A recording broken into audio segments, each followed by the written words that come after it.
Assalamu alaikum wa rahmatullahi wa barakatuh. In the last video, we talked about the mistakes that parents do in upbringing their children, and it can cause atheism or apostasy from Islam. Actually, in Bridges Foundation, alhamdulillah, we were able to make a program on how to protect children from falling into atheism in later stages of life through games. And we have 3 games that deal with that. One of those games is called After the Match, and it deals with the biggest philosophical misconceptions like the dilemma of evil and these things. The other game is called Save the Turtles, and it's a game that establishes the fact of the existence of God. And the third game is called The Rescue of Two Princesses, which proves that Islam is the right religion. The issue is that there's a lot of root causes that can cause atheism or apostasy from Islam, people leaving the religion. And many of these actually are upbringing mistakes, whether upbringing mistakes by the parents or even by teachers or leaders of Islamic movement. I'm gonna give you actually some examples right now. Last time we talked about Tamer, the boy whom his father and mother raised as an infallible child who never do mistakes. Even when he was learning how to walk and he stumbles and falls, they tell him it's the mistake of the carpet, and they hit the carpet. If he bumps his head into the table, they hit the table and they say it's a bad table, and so on. So these are all problems and psychological complexes. One of the psychological complexes that is also caused is when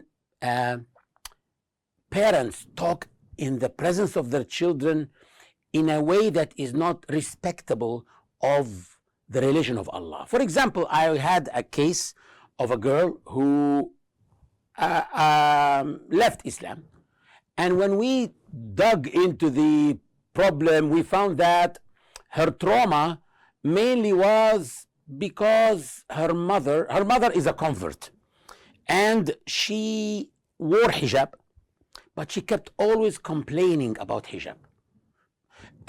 So the little girl used to see her mother complaining all the time from hijab. She used to say, why God has prescribed hijab on us, in front of her children. Oh, it's too hot. Why is it necessary that I cover my head and my neck and stuff like that? Later on, the woman herself became so convinced with the hijab and the wisdom of Allah behind that, but that was too late for the girl. That was after creating a complex for the girl herself, until she grew up and she had a complex that caused her to hate Islam. By the way, most of the atheism that we see is not really atheism. Rather, it is called mesotheism, which is the hate of God. People hate God, but they don't like to call themselves haters, so they call themselves rejectors. They reject the existence of God.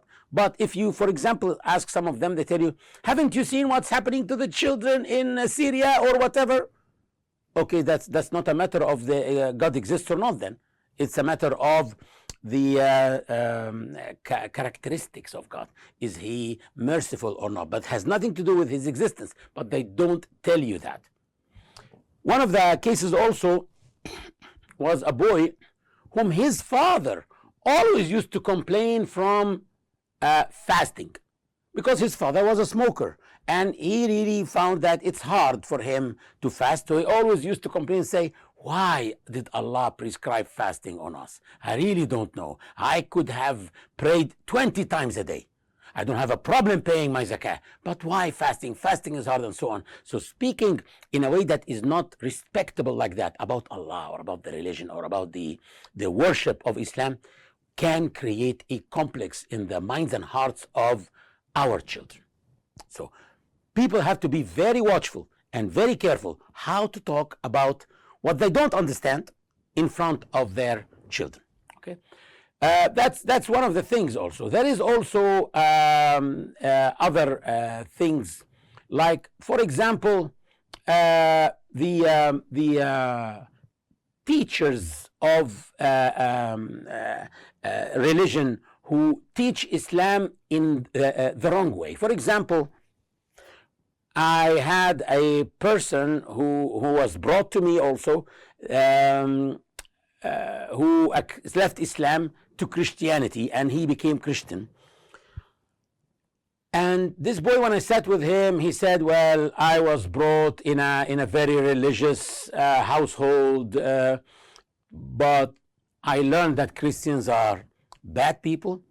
And then as soon as I entered the university and I got in touch with Christians, I found that they're so nice, and they took me to the church and I learned to their preachers, and then I accepted Christianity. Of course, the problem here is in the upbringing. Who said that we have a problem with Christians? No. His parents and his teachers should have taught him that we don't have a problem with Christians. Christians are our neighbors, our colleagues. We don't have a problem with them. We have a problem with the belief system itself that associates with Allah someone else, that does not depend on any evidence, and we explain to the kids what's the problem, or what are the differences between Islam and Christianity, and why Islam makes more sense than. But we shouldn't go and tell them Christians are bad, Christians are doing this, Christians are doing that, they just do this or do that, and then when they get in touch with them, they find that we were lying to them. So why?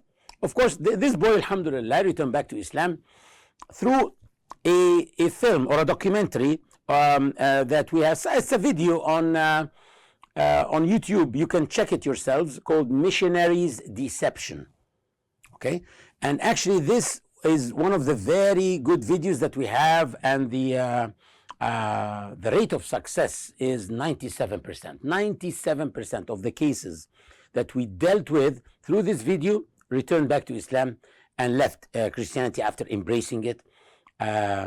Actually, I remember that I was once called from a country in the Gulf. Actually, I don't want to say the name of the country.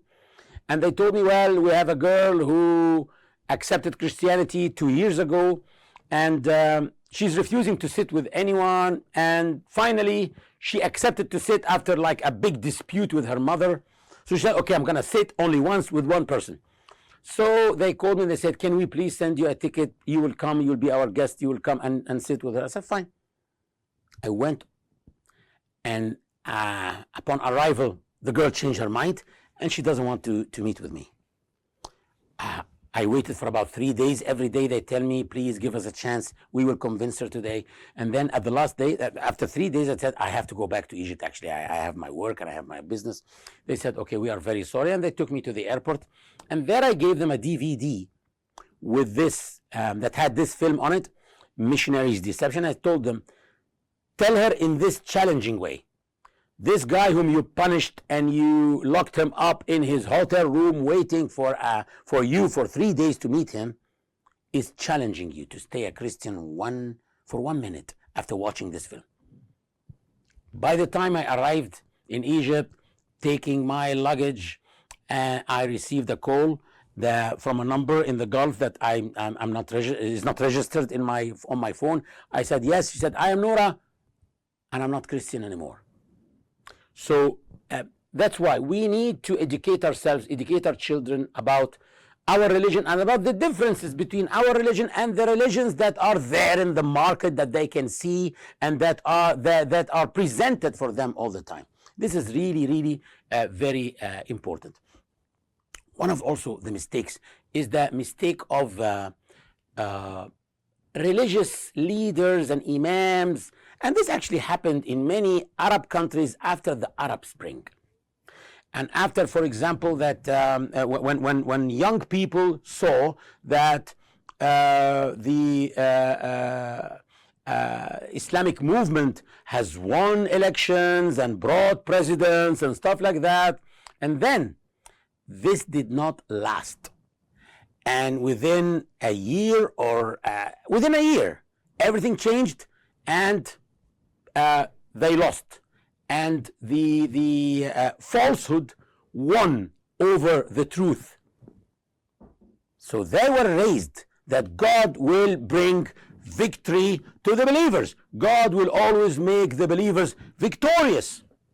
And then when they saw that the falsehood has defeated the truth again, they were shocked. And after a very short time, so some of those youth went crazy, and some of them apostated from Islam. And that's because they did not have the right understanding that this world is not a place of reward.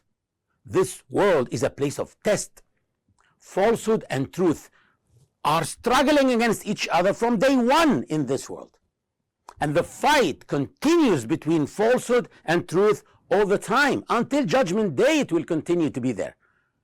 And generations after generations come to be tested. So there will always be the test that truth and falsehood are struggling. Those who side with the truth are always subjected to hardship. And those who side with falsehood will always have more chances in this world.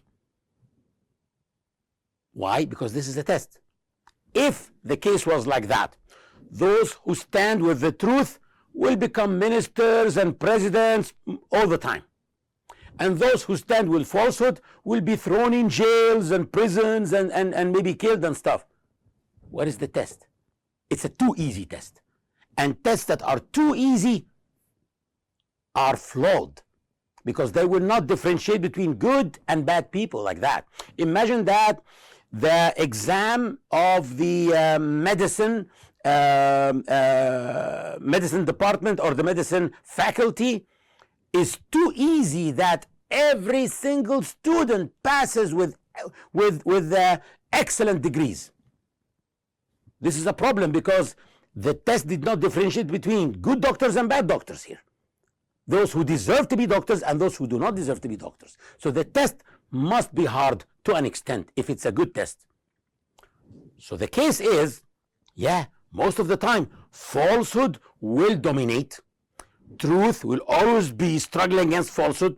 It will remove falsehood, but even if this happens, it will be for a short time, and then the struggle will continue again, and falsehood may dominate also again, and so on. And generations come to be tested. Who will side with the truth? Who will side with falsehood? Goodbye. Next generation come to be tested. This is the history of the world. But when this is not told to people, and when people are told that God will give victory to the believers and that this will remain, people get shocked, and people may leave Islam like that. No, we need to tell people the truth. The truth is, we are in the place of tests, not the place of rewards. This life, dunya means the earlier life. Al-akhirah, the latter one. So this earlier life is the place where people come to be tested, not to be rewarded. And the latter one is the place where people go to be rewarded eternally, inshallah. Jazakumullah khairan and barakallahu feekum. See you, inshallah, in another memory and another lesson. And don't forget to push subscribe to the channel, like or dislike if you didn't like the episode, but share it so that this can go viral and more people benefit from these episodes. Assalamu alaikum.